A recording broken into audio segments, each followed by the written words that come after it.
pero son los altos intereses que te acaban.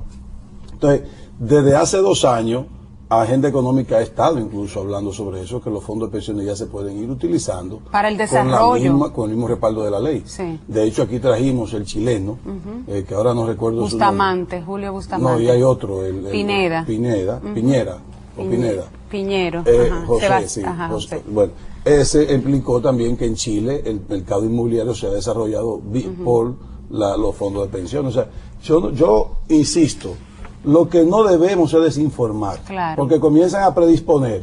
Total, los que estamos cotizando en el sistema de pensiones, que los empresarios y los obreros, ni siquiera nos está preocupando mucho eso. Sí.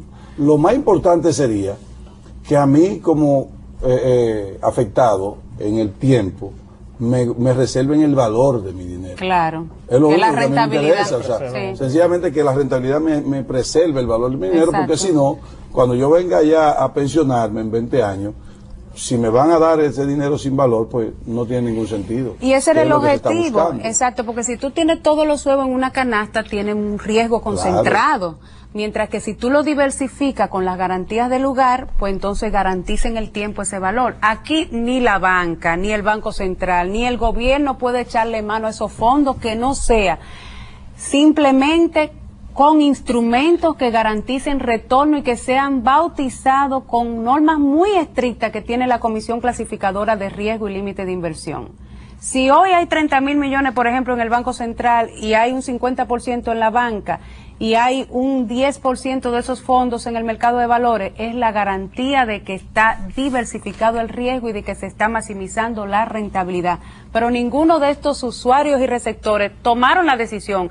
Fue la Comisión y el Consejo Nacional de la Seguridad Social que los colocó y los estudió y lo puso como alternativa de inversión. Estuvieron las calificaciones dadas del lugar y voluntariamente, como una estrategia de negocio, las AFP decidieron componer su portafolio con determinados porcentajes ya señalados por la comisión. O sea que no hay forma, señores, de asustarnos por esa iniciativa en cuanto al manejo de que pudieran tener los fondos de pensiones para promover el sector vivienda. Señora, hay dos, si uno analiza bien, hay dos sectores que hacen opinión pública, que deben ser analizados por separado para no ser, si se quiere, injustos en la crítica que uno pueda hacer a las opiniones que se hacen, que en cierta medida no son, no contribuyen, no orientan, no informan, sino que confunden y generan situaciones de inseguridad en parte de la población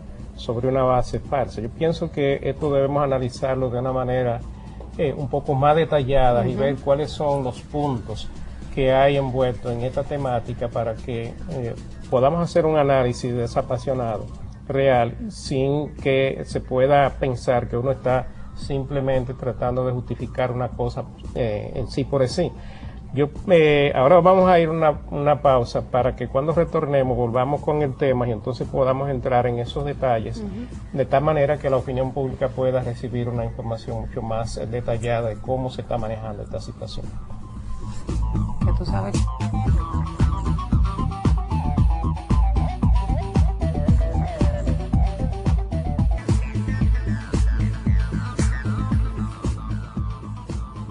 Mira, amigos, yo tengo aquí la información de que el patrimonio de los fondos de pensiones al 30 de junio de este año ascendió a la suma de 107.136.5 millones, de los cuales el 73% corresponde a fondos de capitalización individual.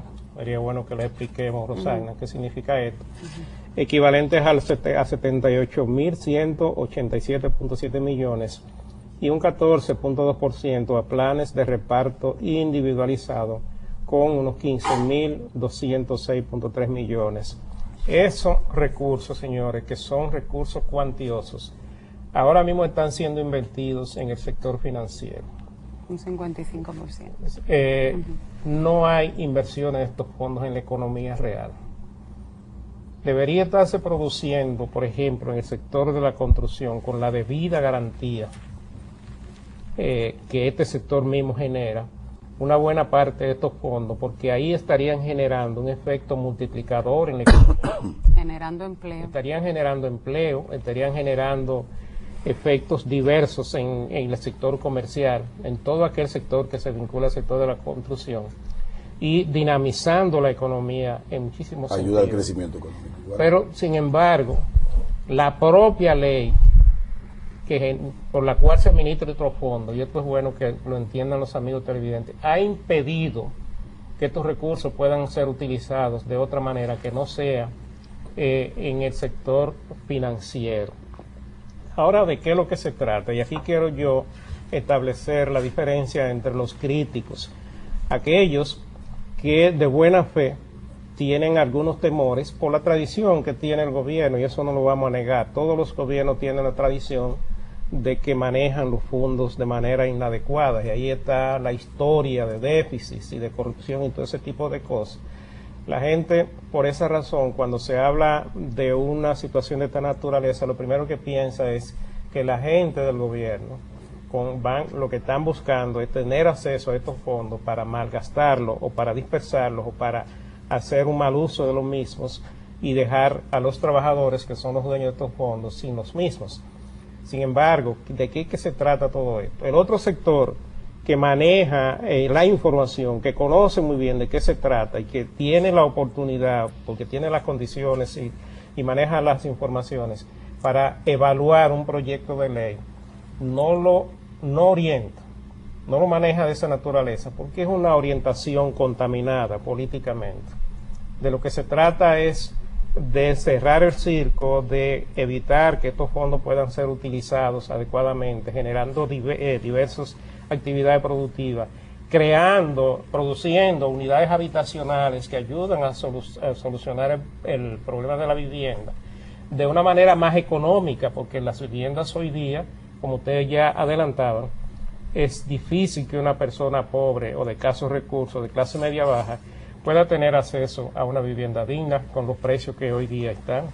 Sin embargo, las facilidades que se han puesto y las ofertas que ha hecho el propio gobierno de terrenos para que estos fondos puedan ser utilizados y producir viviendas a un costo mucho más económico, eso no se destaca. No, eso no se destaca. Lo que se destaca es la parte negativa, y lo que se quiere decir es que la idea es que el gobierno lo que tiene es el interés de tomar los fondos para cesarlo. Pero la ley está ahí.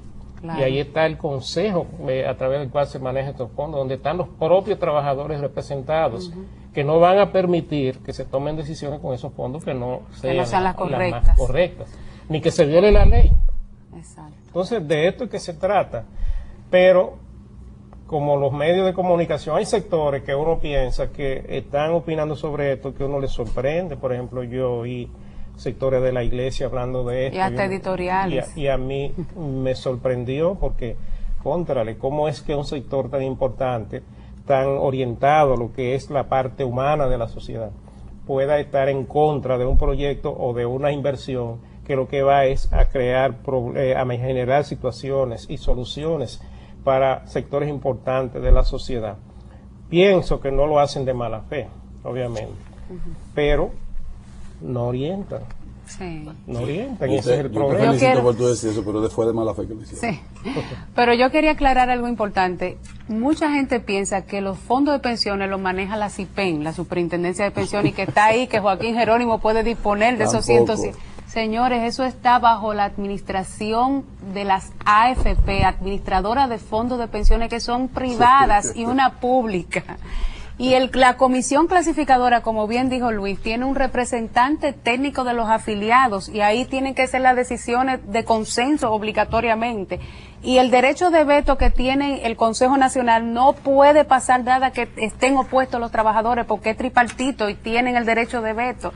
O sea, están todas las garantías. Los titulares que debieron salir después de esta iniciativa es por fin, pero una proporción del ahorro a largo plazo se va a destinar a actividades productivas de bajo riesgo, como la vivienda, que son un efecto al desarrollo. Por fin vamos a tener políticas públicas, porque en ese proyecto hay un componente de exenciones fiscales altamente significativo para promover proyectos de bajo costo